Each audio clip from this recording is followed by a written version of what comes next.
I slept with my fiancé's brother during our wedding planning and got pregnant. He found the texts, canceled everything silently, and moved to another country. Now I'm a single mom to a special needs child. His brother won't return my calls, and I just saw my ex's wedding photos with a woman who is everything I threw away. 3 weeks before the wedding, he found the texts. Canceled everything. Didn't tell me. Just canceled it all while I was sleeping. Then he moved to another country. Yesterday I saw my ex's wedding photos. He married someone who looks like she walked out of a dream. She has the career I abandoned. The stability I destroyed. The love I threw away for nothing. This isn't about sympathy. This is what happens when you mistake attention for love and trade everything real for something that was never going to last. His name was Daniel. My fiancé. 6 years together. Since college. He was an architect. Thoughtful. Steady. The kind of man who remembered your coffee order and actually listened. We got engaged on a beach in Greece. He planned everything perfectly. The ring was exactly what I'd always wanted without me ever saying it.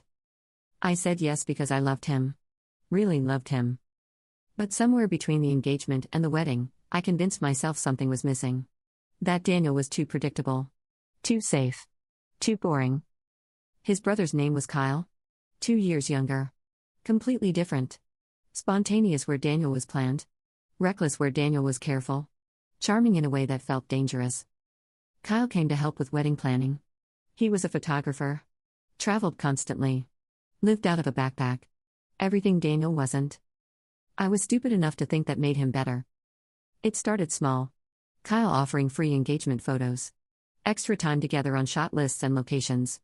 Conversations running too long. Compliments feeling too personal. Daniel never suspected. He trusted us completely. That trust should have stopped me. It didn't. The first time Kyle kissed me was in his car after a venue walkthrough. Daniel was working late. Kyle took me instead. We looked at 3 venues, picked one, and on the drive back Kyle pulled over. Told me I deserved someone who made me feel alive. Then he kissed me.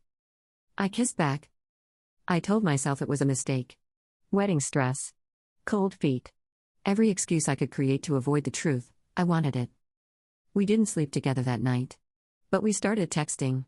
Constantly. Deleting messages immediately. Secret conversations while Daniel sat 3 feet away, trusting me, planning our future. The texts got explicit. Frequent. Reckless. Kyle would message during family dinners. During meetings with our wedding planner. During moments when Daniel held my hand, talked about our honeymoon, our future home, the children we'd have. And I'd respond. Every time. 2 months before the wedding, Kyle and I slept together for the first time. Daniel was at a conference.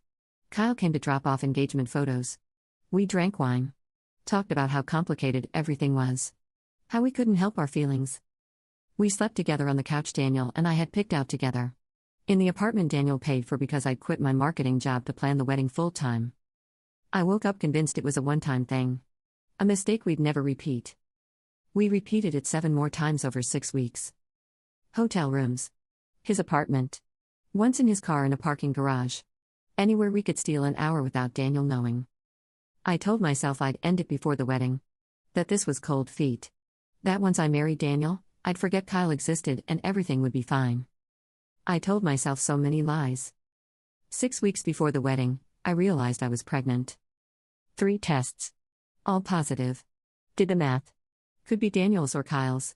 We'd been intimate, Daniel and I, though less frequently as wedding stress mounted. But I knew. Deep down, I knew it was Kyle's.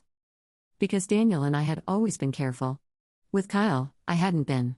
Not once. I told Kyle first. Texted, we need to talk.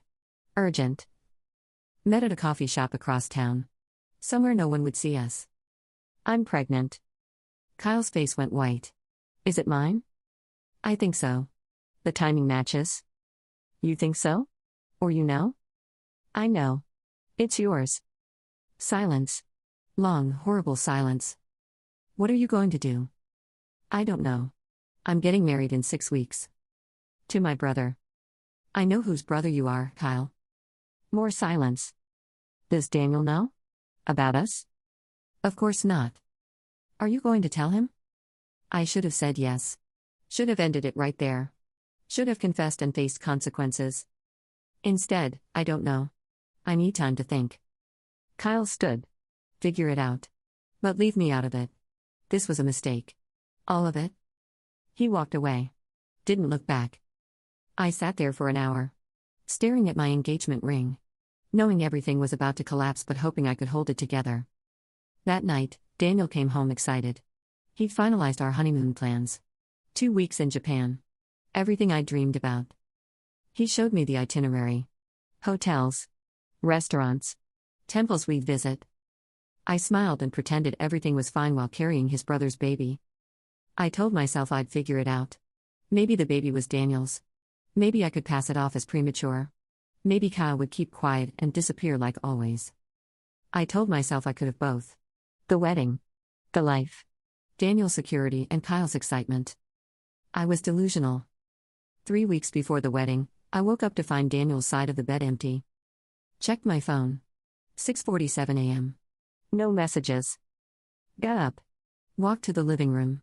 Daniel was on the couch. My phone in his hands. My unlocked phone. The one I'd left charging overnight without deleting Kyle's latest messages. Daniel? He looked up. His face was blank. Empty. How long? 2 words. That's all. Daniel, I can explain. How? Long. 2 months. It was a mistake. I was going to end it. I love you. He held up my phone. Started reading. Can't stop thinking about last night. 4 days ago. Daniel suspects nothing. Last week. I wish it was you I was marrying. 2 weeks ago. Each message was a knife. I'm pregnant and I think it's yours. Yesterday. He set the phone down carefully. Like handling something explosive. Is it true? Are you pregnant with my brother's baby? I couldn't speak. Couldn't move. Just stood there while everything disintegrated. Answer me. Yes. 1 word. Daniel stood. Walked to our bedroom. Started packing. Daniel, please. Let me explain. It was a mistake. I was confused. Wedding stress. Stop. He kept packing. Clothes. Toiletries. Laptop. Where are you going? Away from you. Daniel, the wedding's in 3 weeks. We can work through this. Counseling. Therapy. He zipped the bag. Turned to face me. There is no wedding. There is no us. Just you and the mess you made. What do you mean no wedding? Exactly what I said. You can't just cancel. I already did. Called the venue last night after finding your phone. Cancelled everything. Venue, caterers, florist, photographer. All of it. My brain stopped. What? You were sleeping. I was reading your texts. Every message between you and my brother. While you slept 3 feet away, I cancelled our entire wedding. You can't do that without telling me. I just did. And I'm leaving. Don't contact me. Don't contact my family. Don't show up at my work. We're done. Daniel, please. He walked past me. Opened the door. The lease is in my name.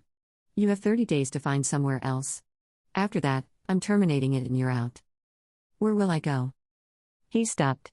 Looked back one last time. I don't care. Figure it out the same way you figured out how to destroy 6 years in 2 months. The door closed. I stood there alone in our apartment. Pregnant with his brother's baby. No wedding. No plan. No idea how everything fell apart so fast. I tried calling Daniel. Blocked. I tried calling Kyle. Blocked. I tried calling Daniel's mother to explain. She answered once. You slept with Kyle while engaged to Daniel? While planning your wedding? While pregnant? It was a mistake.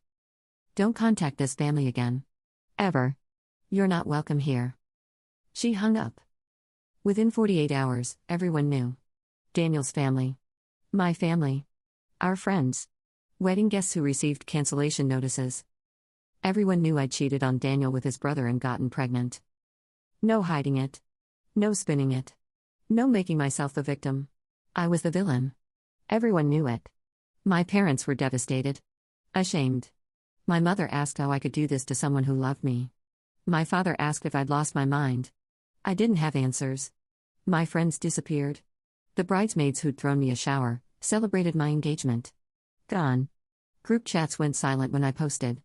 Invitations stopped. People who'd known me for years acted like I didn't exist.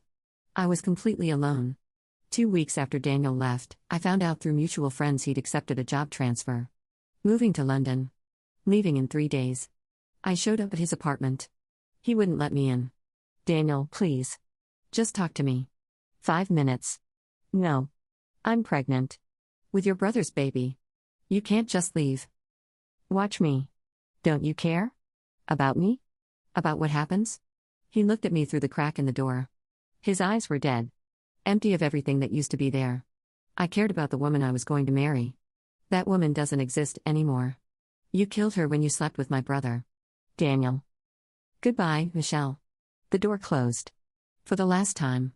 He moved to London 3 days later. I know because his social media went from New York to London. Then disappeared entirely.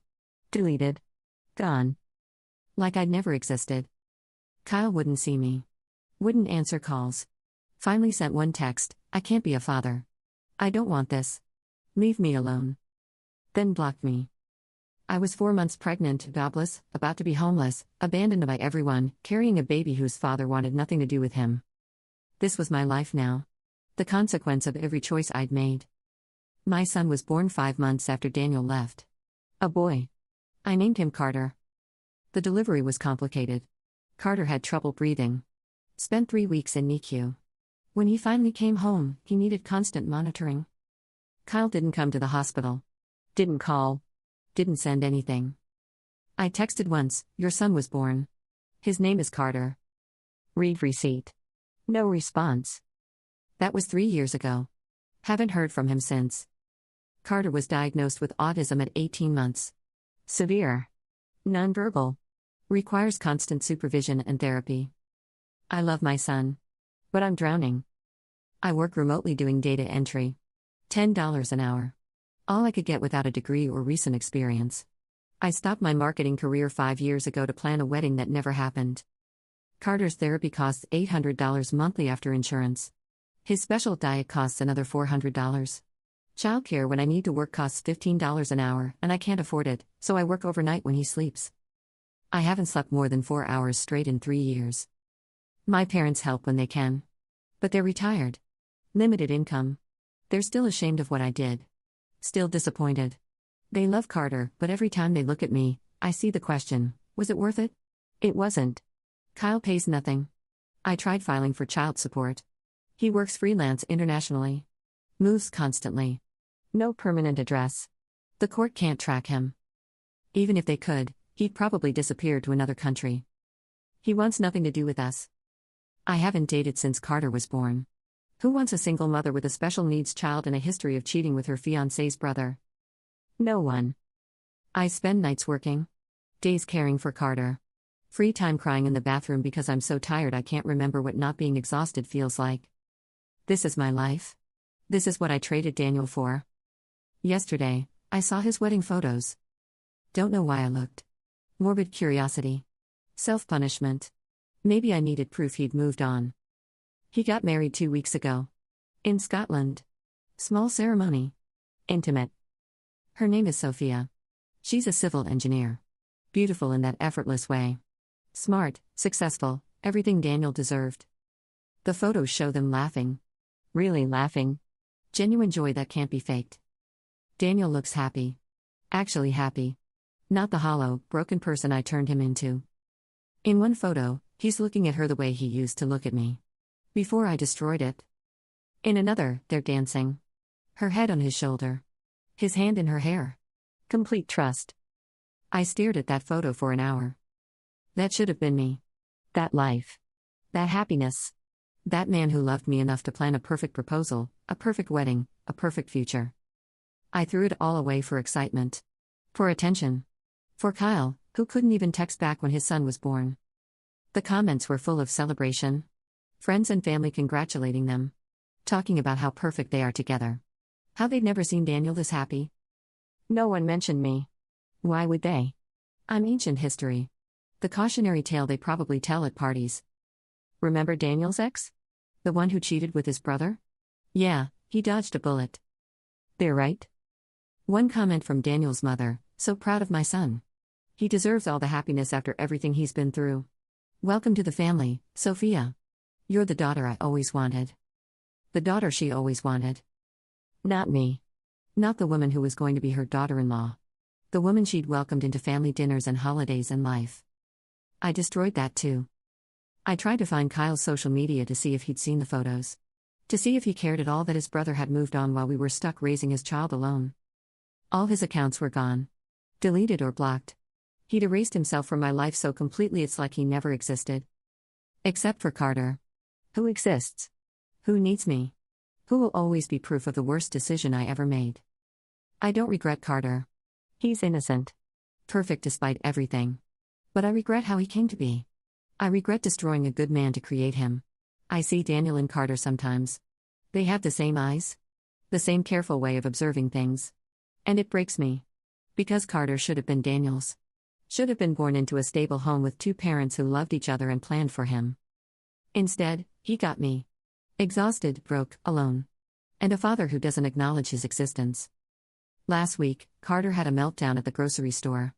Full sensory overload. Screaming, hitting himself, inconsolable. People stared. Some sympathetic. Most judging.